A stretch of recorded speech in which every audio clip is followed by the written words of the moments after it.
আসসালামু আলাইকুম দর্শক বাংলাদেশের গোপালগঞ্জে এনসিপির যে সভা ছিল এই সভাটির উপর আওয়ামী লীগের কর্মীরা যেভাবে হামলা চালিয়েছে, যেভাবে সভাটাকে ভণ্ডুল করে দিয়েছে, তো এটার কারণটা আসলে কি এবং বাংলাদেশের রাজনীতিতে আগামী দিনে এটার প্রভাব কি পড়বে। তো দর্শক, আপনারা জানেন যে গত বছর বৈষম্য বিরোধী ছাত্র আন্দোলনে বাংলাদেশের আপামর জনগণ পথে নেমে একটা গণ অভ্যুত্থান ঘটিয়ে শেখ হাসিনাকে দেশ থেকে বিতাড়িত করে।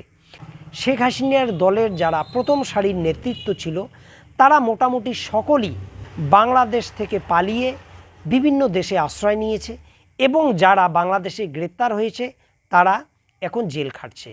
তো এই একটি দল, যে দলটাকে কিছুদিন আগে বাংলাদেশের অন্তর্বর্তীকালীন সরকার নিষিদ্ধ ঘোষণা পর্যন্ত করল, তারা এই ধরনের একটা প্রতিরোধ গোপালগঞ্জে তৈরি করবে এটা অনেকেরই কল্পনাতে ছিল না। তো দর্শক, বিষয় হচ্ছে কেন এইভাবে তারা সংগঠিত হলো, এটার অনেকগুলো কারণ আছে। তো দর্শক, আপনারা জানেন গত বছর বৈষম্য বিরোধী ছাত্র নেতাদের নেতৃত্বে যে আন্দোলনটা সংগঠিত হয়েছিল, এটাতে বাংলাদেশের সকল রাজনৈতিক দলের সম্পৃক্ততা ছিল।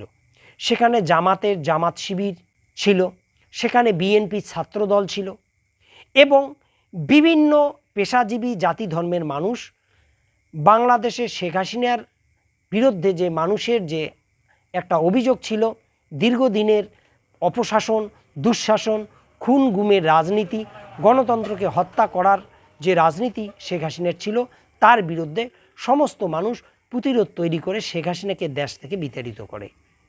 তো দর্শক, এখন বাংলাদেশের যে অবস্থাটা হয়েছে, যে বাংলাদেশের যে রাজনৈতিক দলগুলো আছে যারা একটা সময় ঐক্যবদ্ধভাবে শেখ হাসিনার বিরুদ্ধে গণ আন্দোলন তৈরি করেছিল, তাদের মধ্যে একটা বিস্তর কিন্তু মতপার্থক্য এখন দেখা দিচ্ছে।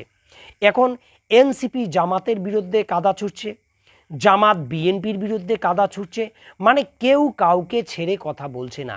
এছাড়া আপনারা জানেন বিএনপির বিভিন্ন নেতৃত্বের বিরুদ্ধে চাঁদাবাজি, মাদকের ব্যবসা, ধর্ষণ, এই ধরনের বিভিন্ন অভিযোগ উঠছে এবং রাজনৈতিক দল হওয়ার কারণে জামাত, এনসিপি তারা এটার বিরোধিতা করছে।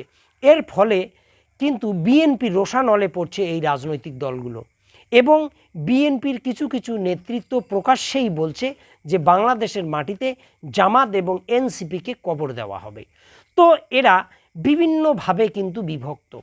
ঐক্যবদ্ধভাবে এরা যে বাংলাদেশকে গড়বে এবং শেখ হাসিনার বিরুদ্ধে যে প্রতিরোধটা তারা দেখিয়েছিল সেটাকে টিকিয়ে রাখার জন্য যেসব কর্মকাণ্ড তাদের করা দরকার সেটা না করে তারা বাংলাদেশের রাজনীতিতে আগামী দিনে কে ক্ষমতায় আসবে এটা নিয়েই বেশ ব্যস্ত।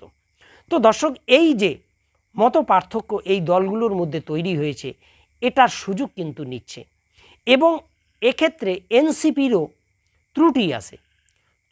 এনসিপি যখন সারা বাংলাদেশে বিভিন্ন সভা সমাবেশ করছে এই আগস্ট এবং জুলাইয়ের যে বিপ্লবকে কেন্দ্র করে, এবার গোপালগঞ্জে যখন তারা সভা করবে বা পথসভা করবে, তার আগে তারা বিভিন্নভাবে ঘোষণা দিচ্ছে বা এদের হয়ে কেউ কেউ দিচ্ছে যে টুঙ্গি পাড়াকে মাটির সঙ্গে মিশিয়ে দেবে, গোপালগঞ্জে শেখ হাসিনার বাবা শেখ মুজিবুর রহমানের যে স্মৃতিসৌধ আছে, তার যে মাজার আছে, সেগুলোকে মাটির সঙ্গে মিশিয়ে দেবে, মুজিববাদ, মুর্দাবাদ, এইভাবে একটা উত্তপ্ত পরিস্থিতিও কিন্তু তারা তৈরি করেছিল। তো একদিকে এদের মধ্যে অনৈক্য, আর একদিকে এই ধরনের কথা বলে ঘুমিয়ে থাকা আওয়ামী লীগকে এরা চেতিয়ে তুলেছে।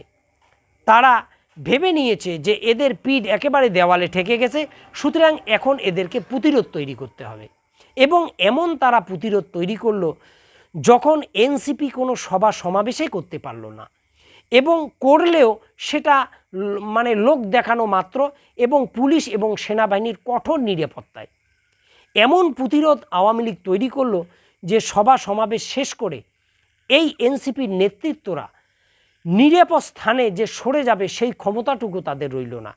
সেনাবাহিনী এবং পুলিশের কঠোর নিরাপত্তার মধ্যে সেনাবাহিনীর গাড়িতে করে এদেরকে নিরাপদ স্থানে নিয়ে যেতে হলো।